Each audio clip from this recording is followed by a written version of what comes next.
Hello student, बेटा आज हम नव भारती हिंदी पाठमाला लेसन नंबर 10 राष्ट्र प्रहरी रीड करेंगे। ओके। राष्ट्र प्रहरी लेख। अभिषेक टेलीविजन पर 26 जनवरी यानी गणतंत्र दिवस की परेड देख रहा था। जैसे ही थल सेना की टुकड़ी के सैनिक अपनी वर्दी में कदम से कदम मिलाते हुए आगे आए, अभिषेक की आंखें चमक उठी। पंक्तियों में चलते घोड़ों और ऊंटों पर बैठे सैनिकों की शान ही निराली थी।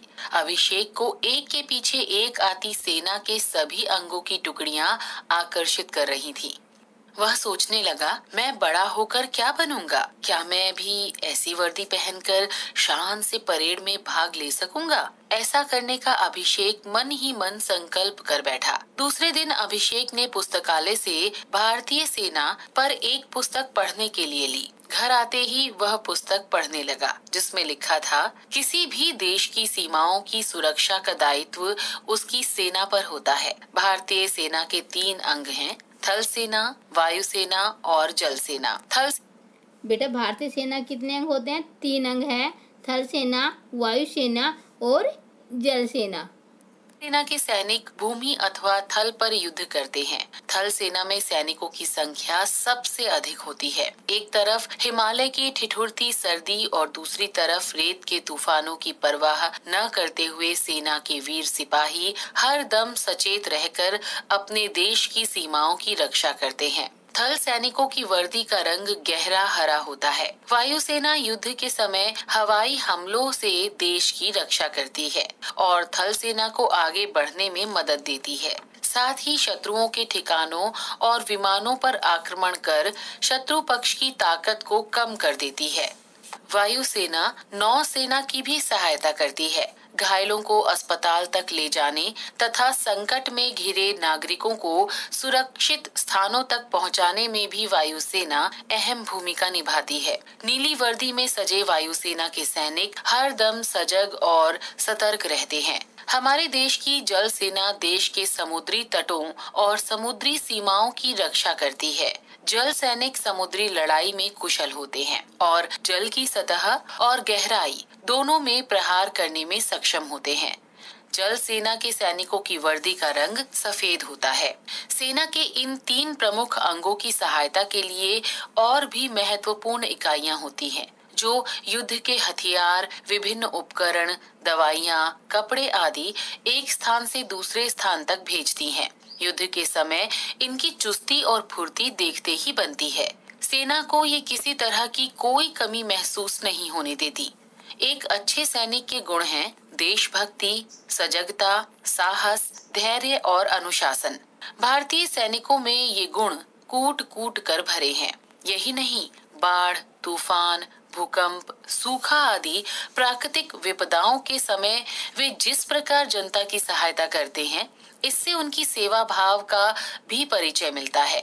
थल सेना, वायु सेना और जल सेना, इन तीनों अंगों के अपने अपने प्रशिक्षण विद्यालय हैं, जहां देश के कठोर अनुशासन के वातावरण में प्रशिक्षित होकर ये युवक और युवतियां हमारे देश की सेनाओं का गौरव बढ़ाते हैं। भारतीय सेनाएं सभी प्रकार की परिस्थितियों से निपटने का साहस रखती हैं। हमारे देश के राष्ट्रपति सेना के तीनों अंगों के सर्वोच्च अध्यक्ष हैं। प्रतिवर्ष भारत सरकार वीरतापूर्ण और साहसिक कार्यों के लिए सैनिकों को विशिष्ट पदकों से सम्मानित करती है। केवल पुरुष ही नहीं, महिलाएं भी सेना के विभिन्न पदों पर कार्यरत हैं। यह हमारे लिए गर्व की बात है। अभिषेक पुस्तक पर हाथ रखे हुए कुछ सोचने लगा। उसकी आंखों के सामने 26 जनवरी यानी गणतंत्र दिवस का वह दृश्य घूमने लगा, जिसमें वह भी सैनिक वर्दी पहने राष्ट्रपति को सलामी दे रहा है। बेटा अब मैं इसके आपको समरी समझा रही हूँ। प्रस्तुत पाठ हमारे देश की तीनों सेनाओं से संबंधित है। अभिषेक टेलीविजन पर 26 जनवरी की क्या देख रहा था? परेड देख रहा था। थल सेना की दूसरी टुकड़ी के सैनिक अपनी वर्दी में कदम से कदम मिलाते हुए आगे आए। अभिषेक की आंखें चमक उठी। एक के पीछे एक सेना के सभी अंगों की टुकड़ियां बहुत सुंदर लग रही थी। अभिषेक ने भी इस प्रकार वर्दी पहनकर परेड करने का संकल्प मन ही मन लिया। अगले दिन वह पुस्तकालय में भारतीय सेना पर एक पुस्तक पढ़ने के लिए घर ले आया। उस पुस्तक में जल, थल और वायु सेना की वर्दी के रंग तथा तीनों सेनाओं के विषय में विस्तृत जानकारी दी गई थी।